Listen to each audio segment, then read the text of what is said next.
तुमच्या जिल्ह्यातल्या दहशतवादाविरुद्ध असेल, महाविकास आघाडी म्हणून आम्ही सगळे त्यांच्या बरोबर आहोत आणि कधी काळी निलेश लंके शिवसैनिकच होते.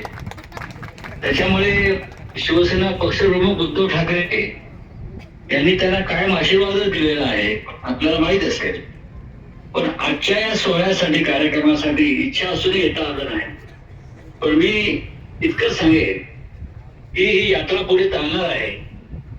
यात्रेच्या सांगता सोहळा जो आहे 16 तारखेला 16, तर त्यांनी माननीय आदित्य ठाकरे यांना येण्याची विनंती केली आहे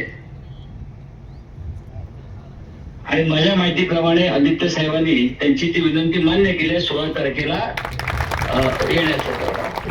आणि मधला एखादा दिवस पकडून मी स्वतः त्यांच्या यात्रेमध्ये सहभागी होईल. महाविकास आघाडीच्या 48 आपण एकत्र लढतो आहोत आणि जयंतरावांना सांगेल, सांगली असेल, भिवंडी असेल, नगर असेल, या सर्वत्र आपण एकत्र या सगळ्या 48 जागा लढू आणि दिल्लीमध्ये आम्हाला पाहण्याची फार इच्छा आहे. आपण सगळ्यांनी त्यासाठी काम करू. मी एवढंच सांगतो, कारण मी स्वतः रायगड जिल्ह्यातल्या एका कार्यक्रमात आहे, पण लवकरच नगर जिल्ह्यामध्ये येईल. जय हिंद, जय महाराष्ट्र. यानंतर राष्ट्रवादी काँग्रेस पक्षाचे प्रदेश सरचिटणीस आदरणीय प्रतापकाका ढाकणे हे आपलं मनोगत या ठिकाणी व्यक्त करत आहेत.